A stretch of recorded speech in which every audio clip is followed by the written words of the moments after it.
खबर रीवा जिले से है, जहां इन दिनों अपराध बेलगाम हो चुका है। अपराधों के बढ़ने में पुलिस प्रशासन और राजनीतिक संरक्षण प्राप्त लोगों की महत्वपूर्ण भूमिका है। अपने विरोधियों को फंसाने के लिए जहां तरह तरह की साजिशें की जाती है, वहीं कोर्ट कचहरी में मामले भी इसी की वजह से आगे बढ़ते चले जा रहे हैं और कई बार जमीनी विवाद के चलते घटनाएं घटित हो चुकी हैं, जिनमें कई जाने जा चुकी हैं। दरअसल ताजा मामला रीवा जिले के सगरा थाना क्षेत्र के मनकहरी का है, जहां कमला देवी पति प्रकाश नारायण मिश्रा की लगभग 5 एकड़ जमीन पर अवैध रूप से कब्जा किया जा रहा था। पीड़ितों ने कई बार पुलिस प्रशासन से शिकायत की, लेकिन कोई सुनवाई नहीं हुई।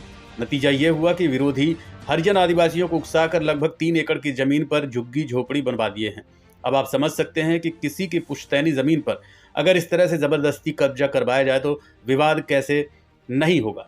अपने पुरखों की अमानत को बचाने के लिए कोई क्या करता। पीड़िता ने बताया कि मुकेश मिश्रा नाम का व्यक्ति उनका विरोधी है, जिसके द्वारा खुद 1.5 एकड़ कब्जा कर लिया गया है, जो गुंडई के दम पर फसल काट लेता है। उसके पिता अरविंद मिश्रा शासकीय कर्मचारी हैं और भाई ओम मिश्रा गांव में रहकर लोगों को उकसाता है। पीड़ितों ने पूरे मामले की शिकायत कलेक्टर से भी की, लेकिन कोई सुनवाई नहीं हुई। एक ऐसा वीडियो वायरल हुआ है जो पूरे मामला का खुलासा कर रहा है। वीडियो में मुकेश मिश्रा के द्वारा हरिजन आदिवासी के बीच पहुंचकर ये तक कहा जा रहा है कि मेरे द्वारा कब्जा किया गया तो पीड़ित कुछ नहीं कर पाया। तुम एक साथ संख्या में हो, जरूरत पड़े तो मार खाओ और मारो, शिकायत करो, उसका भी फायदा मिलेगा। किस तरह से पूरी साजिश के तहत गरीब किसान की जमीन पर कब्जा करवाया जा रहा है और प्रशासन आंख बंद कर किसी बड़ी वारदात का इंतजार कर रहा है, ये आप देखकर स्वयं अनुमान लगा लेंगे। अगर इस तरह के अपराधों को नहीं रोका गया तो किसी भी तरह से वर्ग संघर्ष की स्थिति निर्मित हो सकती है। आप भी देखिए वीडियो, फिर सुनाएंगे पीड़ित और प्रशासन का क्या कहना है। क्या नाम है आपका? जितेंद्र मिश्रा।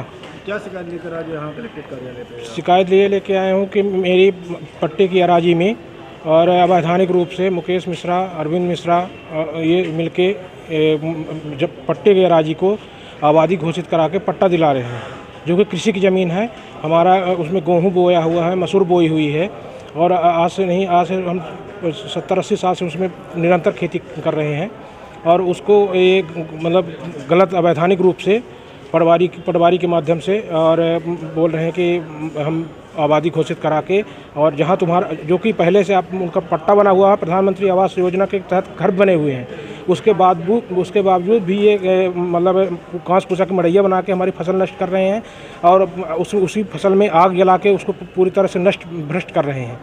और ये इनका 2049 नंबर का भी हमारा खेत है, जो कि हमारा पुराने रिकॉर्ड में हमारे नाम दर्ज है। कहाँ का मामला है? ये ग्राम कुसहा, मनकाही टोला कुसहा का मामला है, थाना सगरा का मामला है। उसकी शिकायत आपने थाने में की थी? उसकी शिकायत हम थाने में भी की है, माननीय कलेक्टर महोदय की भी की है, एसपी साहब के यहाँ भी की है और पटवारी साहब को भी सूचना दिया थे, लेकिन उसमें कोई कार्रवाई नहीं हुई रही। आज जन सुनवाई में भी आए हैं? आज जन सुनवाई में भी आए हैं और थाना सगरा से पुलिस गई थी, लेकिन उनको उसके बावजूद भी ये गंगा मिश्रा के लड़के अरविंद मिश्रा और मुकेश मिश्रा, ये सरहंग पार्टी है, काफ़ी बड़ा इनका परिवार है, सबका समर्थन मिला हुआ है। बोलते हैं कि तुम डरो नहीं, कुछ नहीं होगा तुमको। ना पुलिस ना तहसीलदार मैडम की कुछ कहना मानते हैं, ना तहसीलदार का कहना मानते हैं, ना कलेक्टर माधव का कहना मानते हैं। मारपीट भी हुई है और हम जान माल की हम सुरक्षा चाहते हैं। हमारी माँ अकेले वहाँ रहती हैं, उनकी कोई सुरक्षा नहीं है, जो कि मजदूर वर्ग हमारे में पूरा निस्तार कर रहे हैं, हमारे में रह रहे हैं। हम ना उनको प्रताड़ित कर रहे हैं, ना कभी उनको भगाया, ना कभी कुछ किया, लेकिन जानबूझ के ये योजनाबद्ध के तहत ये संगठन कर रहे हैं और उनको भिड़का रहे हैं, गुमराह कर रहे हैं और हमारी फसल नष्ट करा रहे हैं और घास फूसा की मड़ैया बनवा रहे हैं। इनका निरंतर मतलब स्टे के बावजूद भी ये निरंतर काम कर रहे हैं। हम ये चाहते हैं, शासन से गुहार लगाते हैं कि इसमें न्याय हो और हमारे कृषि की ज़मीन में कोई अवैधानिक रूप से घास फूसा की मड़ैया न हो, ना कोई भवन निर्माण हो, कुछ किसी प्रकार का बिना हमको जानकारी सूचित कोई निर्माण न हो। क्या नाम है आपका? जितेंद्र मिश्रा। और एक दयाशंकर पटवारी के माध्यम से 2049 नंबर में हमारे ये गंगा प्रसाद मिश्रा 1966 नंबर के तहत 1966 नंबर भी हमारा है। ये पटवारी साहब को पैसा मोटी रकम को दे के और हमारा वो खेत भी अपने नाम दर्ज कराए हैं। उसमें भी दीवानी चल रही है, केस चल रहा है, लेकिन उसमें भी कोई सुनवाई कार्रवाई नहीं हो रही है। पेशी बढ़ रही हैं।